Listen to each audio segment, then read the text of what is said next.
Right. I feel I belong in the light. Hello friends, मेरा नाम है साक्षी and मैं आ रही हूँ अपने छोटे से यूट्यूब चैनल के साथ। तो this is just to start friends, and ये जो यूट्यूब चैनल होगा ये होगा day to day Australia life के बारे में, प्रॉब्लम्स जो हर कोई यहाँ फेस करता है, यहाँ के एडवांटेजेस, यहाँ के डिसएडवांटेजेस और बहुत सारे प्यार के लिए। तो फ्रेंड्स, बहुत सारा सपोर्ट चाहिए आपका, एंड थोड़ा सा भी सपोर्ट मिलेगा तो I continue this channel and let's start our blog friends. मैं अपनी वीडियो चलते चलते इसलिए बना रही हूँ क्योंकि बैठे बैठे थोड़ा बोरिंग हो जाता है। जो फर्स्ट प्रॉब्लम मैंने फेस करी थी when I came to Australia was definitely job, क्योंकि यहाँ पे जॉब मिलना थोड़ा सा इनिशियली डिफ़िकल्ट होता है। हम सब इंडिया से सोच के आते हैं कि we will get job easily, we are having good English तो कुछ प्रॉब्लम नहीं होगा, बट ऐसा नहीं है फ्रेंड्स। बहुत टाइम लग जाता है। कुछ लोगों का लक अच्छा होता है तो उनको 10 डेज़ में भी मिल जाता है।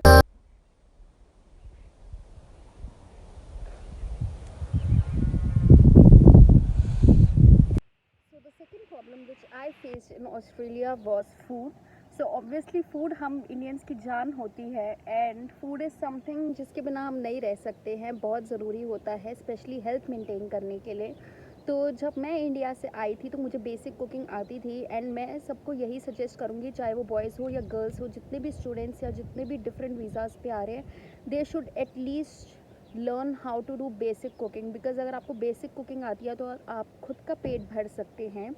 एंड वेजिटेरियंस के लिए यहाँ पर बहुत कम ऑप्शंस होते हैं। मैं वेजिटेरियन हूँ तो मुझे बहुत प्रॉब्लम होता है क्योंकि रेस्टोरेंट्स में इतना ऑप्शंस नहीं होता वेजिटेरियंस के लिए as compare to non vegetarians. यहाँ पर ज़्यादा वैरायटी नॉन वेजिटेरियंस की है। तो ऑब्वियसली आप स्टार्टिंग में इतना अफोर्ड नहीं कर सकते हैं कि आप रोज़ बाहर से खाएं, क्योंकि लोगों के पास स्टार्टिंग के 2-3 मंथ्स जॉब नहीं होती है।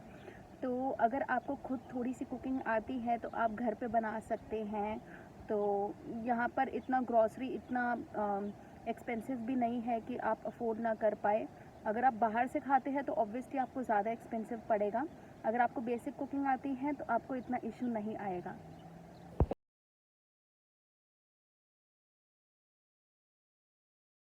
तो जो थर्ड प्रॉब्लम है जो हर इंडियन फेस करता है ऑस्ट्रेलिया में आके इनिशियली, वो होता है रेंट।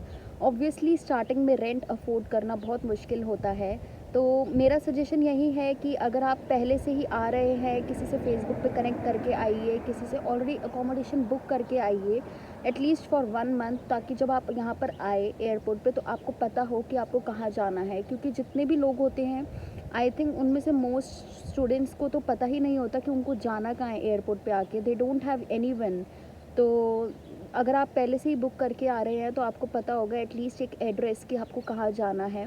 एंड मैं बिलीव करती हूँ कि आपको शेयरिंग पे रहना ज़्यादा इजी रहेगा स्टार्टिंग में, क्योंकि आप शेयरिंग पे रहोगे तो आपको कम देना पड़ेगा सारा। और ऑलमोस्ट सारे इंडियंस का जो टाइम है वो जॉब में, स्टडीज़ में, कॉलेज में ऐसे ही बीत जाता है, तो they just come home to sleep. तो अगर आप फ्लैट शेयर करते हैं या घर शेयर करते हैं, रूम शेयर करते हैं, तो आपको थोड़ा सा इजी पड़ेगा रेंट।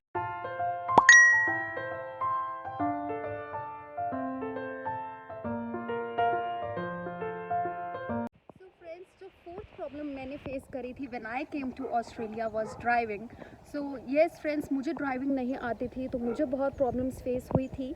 क्योंकि जब आपको कॉलेज जाना होता है, यूनिवर्सिटी जाना होता है या अपनी जॉब पे जाना होता है, तो होता क्या है कि बस और ट्रेन्स की यहाँ पे बहुत सर्विसेज है, बट आपका टाइम बहुत ज़्यादा कंज्यूम हो जाता है।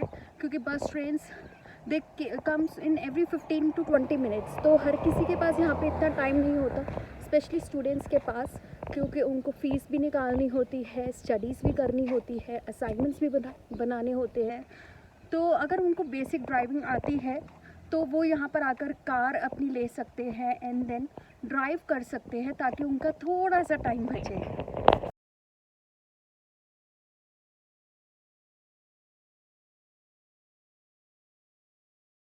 सो जो फिफ्थ प्रॉब्लम जो हर कोई यहाँ पे फेस करता है दोस्तों, वो होती है कि पीआर।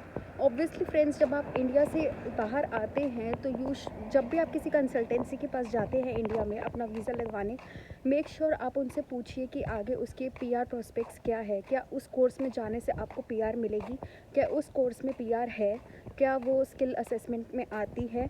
बिकॉज़ फ्रेंड्स, अगर आप कोई भी कोर्स कर लेते हो और आगे अगर आपकी पीआर ही नहीं है तो it's just a waste, it's not at all worth. तो एजेंट्स फुद्दू बनाते हैं, दे जस्ट से कि आप इस कोर्स में चली जाइए, आप उस कोर्स में चले जाइए। बट मेरा सजेशन ये है कि आप फेसबुक पे रिसर्च करके आइए। बहुत सारे फेसबुक पे ग्रुप्स हैं, वहाँ पर डिफरेंट स्टूडेंट्स से, डिफरेंट लोगों से जिनका एक पर्सपेक्टिव है, उनसे पूछिए कि आगे मुझे इस कोर्स में जाना चाहिए या नहीं जाना चाहिए। तो that is something which will definitely help you out. So friends, I hope आपको आज का चैनल बहुत अच्छा लगा होगा। It's just a start. आप मुझे थोड़ा सा और मोटिवेट कीजिए तो मैं और अच्छे अच्छे ब्लॉग्स लेकर आऊँगी। सो यस, और प्लीज़ मुझे सब्सक्राइब करना मत भूलना, लाइक ऑप्शन मत भूलना, एंड थैंक यू गाइस।